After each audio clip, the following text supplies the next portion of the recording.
Hey boys and girls, welcome to Art Recycled with Mrs. Hollemeyer. Today we are going to do fingerprint art.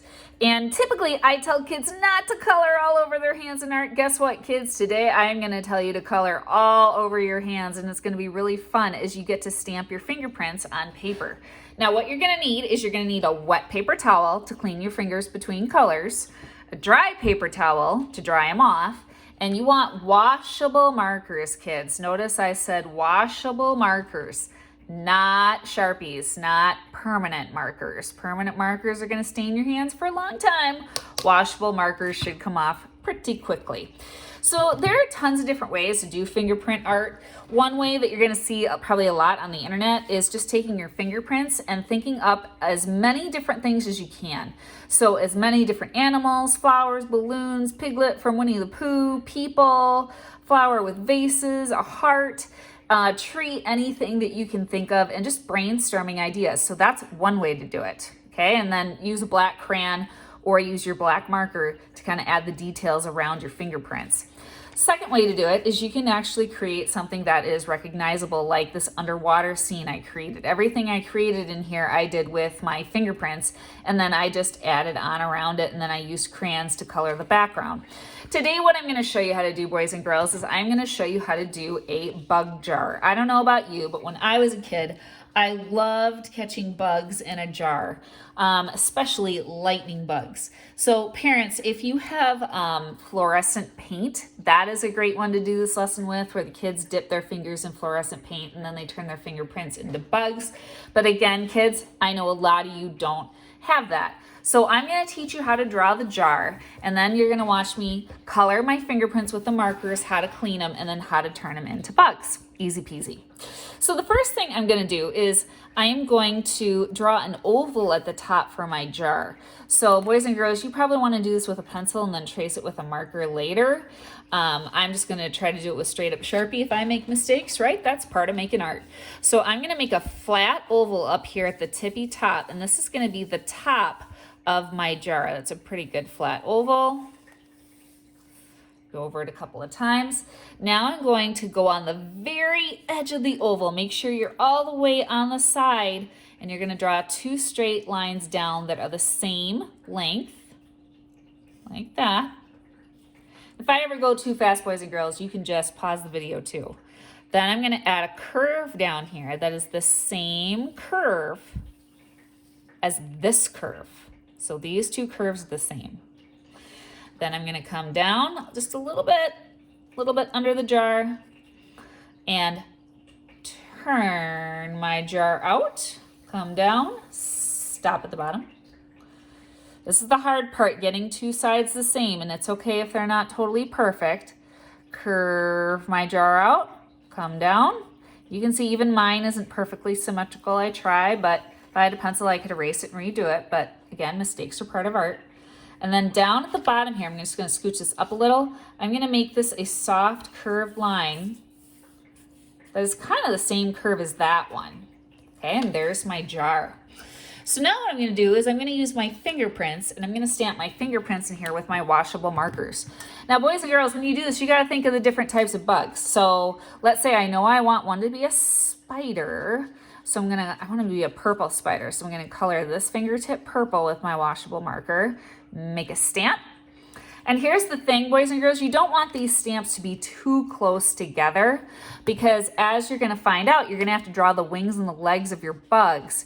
And since the wings and the legs of the bugs go out of the body of the bug, you don't want them to be right next to each other. I'm going to make that one a dragonfly. And, ooh, what about a caterpillar? I want a blue caterpillar, and I'm going to color my thumb blue.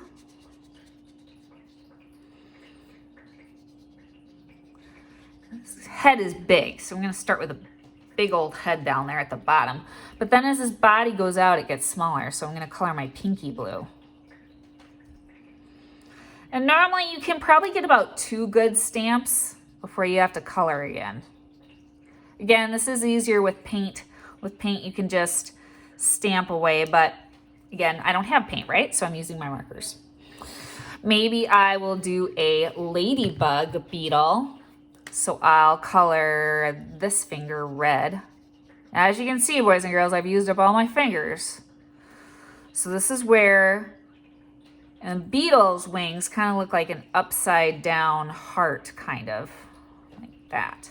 So now I have to wash my hands. So I'm going to use my wet towel here, get my fingers wet. See all that ink come off. And then boys and girls, this, if you're using washable markers, this should come off easily when you wash your hands. But now I'm going to use my dry one just to get off the excess ink. And I definitely want a bumblebee in there, so my next color is going to be yellow. Big old bumblebee. Color this finger yellow.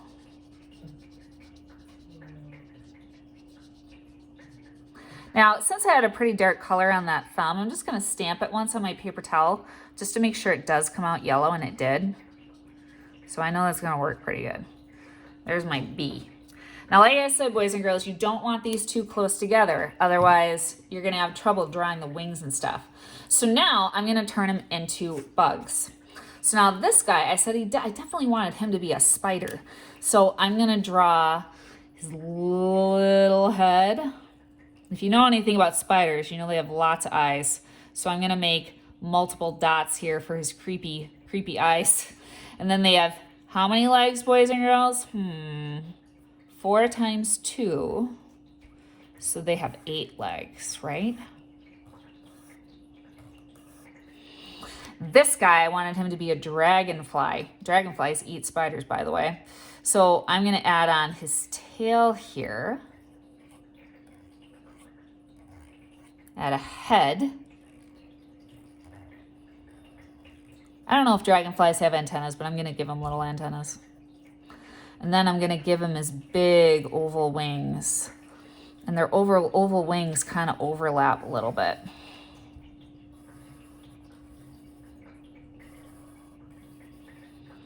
Kind of like that. I'll give him 2 little eyes.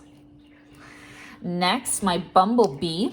Bumblebees kind of have like a black head. So I'm actually going to color his head in black.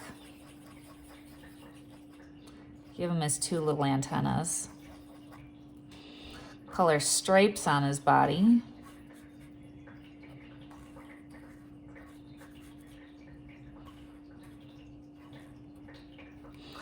then give him his wings up here. And then he's got 6 legs. But I'm only going to draw 3 because, well, maybe I could draw his other 3. Let's see if I can get them right. Okay. Then I'm going to do a ladybug.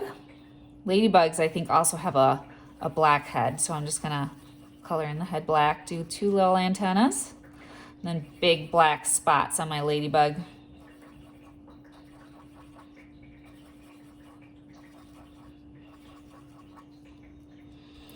All right. Little legs.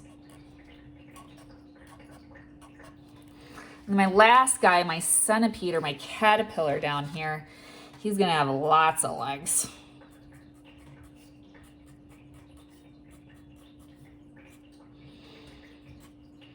And then we'll give him his 2 antennas. He's a hungry caterpillar, so he's going to have an open mouth like he's just eating everything in sight.